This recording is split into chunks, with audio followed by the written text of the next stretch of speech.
Kalau jodoh itu di dalam keyakinan kita, jodohnya, ajalnya, rizkinya, kan jodoh termasuk rizki ya. Itu sudah ketetapan atau ketentuan daripada Allah, sudah takdirnya Allah. Lalu bagaimana ketika seseorang itu, contoh ya, saya sekarang nikah, istri saya, maka itu adalah ketentuan Allah bagi saya. Paham ya? Tapi bukan berarti saya tidak bisa milih. Paham sampai di sini ya? Kan kita sudah bahas takdir itu gak usah dipikirin. Yang kita pikirin adalah kita bisa milih atau tidak. Contoh, kita punya seorang suami misalnya. Suami ini di rumah main judi, diomongin ngamuk, pulang mukul, sama anak nggak sayang. Apalagi? Kurang apa lagi? Ngutang kita yang bayar. Apalagi? Kurang apa lagi? Sudah semua ya? Sholat nggak mau, gitu ya. Semualah yang jelek-jelek pada laki-laki. Maka ada ibu-ibu yang nanya gini, Ustadz, apakah kalau gitu saya harus beriman pada takdir Allah? Saya bilang itu bukan takdir, karena takdir itu yang gak usah dipikirin. Kalau itu malah kepikiran terus. Jelas sampai di sini ya. Maka dalam perkara-perkara kayak gini, ajak ngobrol sama suaminya. Lalu ngobrol, Pak, kita tuh nikah untuk apa sih? Makanya saya bilang, pernikahan itu sangat ditentukan dari awalnya, milihnya. Lihat ya, panah itu ya, kalau awalnya beda gini aja, itu makin lama makin jauh tuh. Kalau awalnya nih nggak sama nih, ya udah makin lama makin jauh. Nggak usah hari ini, ya 2 jam lagi aja udah beda. Kenapa? Nggak satu visi, nggak sejajar. Makanya Allah katakan min anfusikum azwajan, di antara diri kalian sendiri yang setara, yang menjadi pasangan-pasangan kalian. Bisa dipahami ya? Oke, balik lagi. Berarti itu pentingnya satu visi. Lah, kalau ada orang tadi riuh kayak tadi, ditanyain lu, Pak, kita nih nikah untuk apa? Oke, lihat tujuan nikah. Ibu-ibu tahu tujuan nikah? Tujuan nikah tahu? Punya anak, jelas. Selain punya anak apa lagi? Ibadah kepada Allah. Ibadah itu bentuknya apa? Banyak. Ada ibadah fisik, ada ibadah non fisik. Secara sederhana, tujuan pernikahan itu ada dalam surat Ar-Rum ayat 21. Wa min ayatihi an khalaqalakum min anfusikum azwajan litaskunu ilaiha wa ja'ala bainakum mawaddatan wa rahmah. 4. 1. Untuk satu visi, kerja bareng, ibadah bareng, ini satu. Yang kedua, litaskunu, sebagai bentuk ketenangan yang diberikan oleh Allah bagi laki-laki ataupun bagi seorang wanita. Itu yang kedua. Yang ketiga, mawaddah, cinta dalam bentuk nafsu, boleh, nggak ada masalah. Fisik, nggak ada masalah. Yang keempat, rahmah, adalah cinta dalam bentuk yang bersifat non fisik, seperti anak dan seterusnya. Paham ya? Jadi cinta yang nggak bentuknya fisik, kasih sayang, anak dan seterusnya. Itu 4. Maka kalau 4 nih nggak tercapai, orang boleh ngajuin cerai. Jelas sampai di sini? Orang boleh ngajuin cerai. Cerai itu ada 5 hukumnya. Ada cerai yang hukumnya wajib, ada yang sunnah, ada yang mubah, ada yang makruh, ada yang haram. Kapan dia menjadi wajib? Kalau murtad suaminya, itu wajib cerai. Sudah jelas cerai. Kapan jadi haram? Kalau nggak ada apa-apa. Itu kan ya, nggak ada minta cerai. Itu kan ya. Kapan jadi makruh? Kalau ada kesalahan yang masih bisa ditolerir, itu makruh. Kapan jadi mubah? Ya kalau ada kesalahan yang nggak bisa ditolerir. Kapan jadi sunnah? Kalau itu sudah membuat dia jauh daripada Allah, itu jadi sunnah. Maka kita lihat dulu ini termasuk yang mana? Karena ini termasuk pilihan. Ya, bisa dipahami ya. Contoh, ada yang curhat sama saya, Ustadz, suami saya LGBT.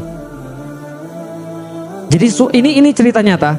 Pas saya masih di Jakarta, suaminya itu, dia suatu waktu ketahuan suaminya ngajak cowok lain ke kamar. Kan nggak mungkin main catur. Paham maksudnya kira-kira? Dan suaminya udah ngaku dia LGBT, ACDC, paham ya? Nah, lalu kemudian istri bilang, tapi kan bersabar kepada Allah atas suami jahat itu kan termasuk bagian kebaikan ya Ustadz ya? Saya bilang enggak. Kalau dalam hal ini tidak. Kenapa? Karena tujuan pernikahan sudah hilang semua tuh 4 tuh. Ngajak ibadah juga enggak, sama visinya enggak. Yang kedua, tenang, enggak juga. Karena takut-takut tiba-tiba ada laki-laki masuk. Yang ketiga, kasih sayang bentuk fisik mungkin, tapi sudah enggak enak. Paham maksudnya? Yang keempat, rahmah, apalagi.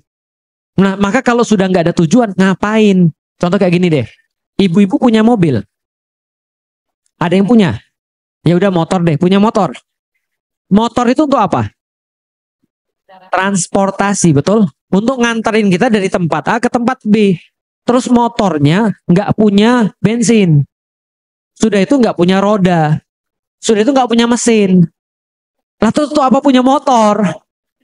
Paham kira saya? Lalu di saat itulah kita baru mikir, saya itu nikah untuk apa? Nah, itu harus di-refresh terus dalam kehidupan kita. Jangan sampai, Ustadz saya itu bertahan karena anak. Itu sangat tidak bagus. Kenapa? Anak itu ngeliat. Tahu maksudnya?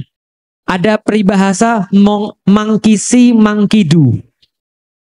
Monyet lihat, monyet buat. Tahu maksudnya? Anak kita tuh monyet, Ustadz, bukan. Anak itu akan melihat dan akan merekam dan akan berbuat hal yang sama. Kalau orang tuanya cuma formalitas aja berada dalam rumah tangga, dikira anaknya nggak tahu? Tahu. Dan apakah anaknya nggak menimbulkan luka? Luka. Paham ya? Makanya ada tujuan pernikahan. Tapi oke lah, walaupun dia itu ustadz, dia tuh nggak mencintai saya lagi ustadz, tapi dia masih bisa ngajak untuk ibadah. Nggak apa-apa, berarti tujuannya masih ada kan ya? Tapi kalau tujuannya 4 tadi sudah nggak ada lagi, terus itu apa? Bisa dipahami ya saya kira itu sekali. Maka perlu diajak ngobrol. Pak, kamu tuh nikahin saya untuk apa? Ya kan ya? Kalau sudah nggak ada lagi dapat salah satu yang kita tujukan, atau kita sama sekali nggak ada nih, ya terus ngapain kita bareng? Kan nggak harus bareng. Saya dipahami sekalian. Ada orang lagi, ya Allah, suaminya itu bajigur luar biasa. In any means, dalam segi apapun ya, nafkahi tidak, main cewek iya, narkobaan, paham nggak sih? Ini nggak tahu dari mana bagusnya ini gitu loh maksudnya. Dilihat dari mana bagusnya nggak tahu. Tapi orangnya bilang saya nggak mau cerai Ustaz. Saya nggak mau cerai. Kenapa? Karena saya punya pengalaman buruk ngelihat orang tua saya cerai. Paham sampai di sini? Saya ngasih tahu cerai itu bukan aib. Cerai itu adalah salah satu cara yang Allah berikan dan Rasul berikan dan dihalalkan bagi kasus-kasus tertentu supaya orang tuh bisa restart, bisa mau ibadah pada Allah. Enggak cuma di situ aja, tapi bisa dia mau bertobat gitu loh kira-kira. Itu caranya, cara pendidikan. Makanya saya sering katakan dalam beberapa kasus teman saya yang lain itu luar biasa masalah masuk istrinya. Akhirnya saya bilang, apa ini nggak bisa diobrolin lagi? Boleh Ustadz. Akhirnya dua-duanya saya ajak ngobrol. Malah berantem. Wow, sekalian. Berantem dalam perkara-perkara kecil. Saya bilang, kasih waktu. Kasih waktu. Oke, masa iddah. Kamu sudah talakan, kasih masa iddah. Coba ngobrol. Ngobrol dalam masa iddah. Ternyata sudah selesai. Tetap nggak mau. Benar-benar nggak cocok. Malah mau ke fisik. Ya kan? Akhirnya saya bilang, ya sudah cerai. Yang satu nikah sama yang lain. Yang satu nikah sama yang lain. Dan dua-dua ini kehidupannya bahagia. Taat. Makin taat jadinya. Bisa dipahami? Kadang-kadang Allah tuh ngasih cerai itu sebagai sebuah pendidikan. Tapi jangan jadi mainan. Paham ya? Ustaz saya rencananya mau cerai aja Ustaz. Lah kenapa? Nah itu suami saya tuh hidungnya kurang 1 senti mancungnya Ustaz. Enggak juga gitu kan ya. Atau istri dicari-cari kesalahannya. Makanya Allah katakan di dalam Al-Quran, kalau Anda enggak suka pada satu istri karena keburukan dia, Anda mungkin akan menyukai kebaikan-kebaikan yang lain yang banyak. Bisa dipahami ya. Maka syarat orang jadi wali itu adalah punya istri yang cerewet. Paham maksudnya? Karena dia bersabar tiap hari lagi. Waliullah langsung. Gitu kan ya, paham ya? Nah artinya kita itu tidak meremehkan, tapi kalau memang sudah tidak ada jalan, ya sudah, disitulah perlunya konsultasi pada yang paham. Maka di dalam Al-Quran Allah sampaikan, kalau ribut nih rumah tangga, maka suami pilih satu hakim, satu orang paham agama, yang istri pilih satu orang yang paham agama, yang dua ini tidak ada kepentingan.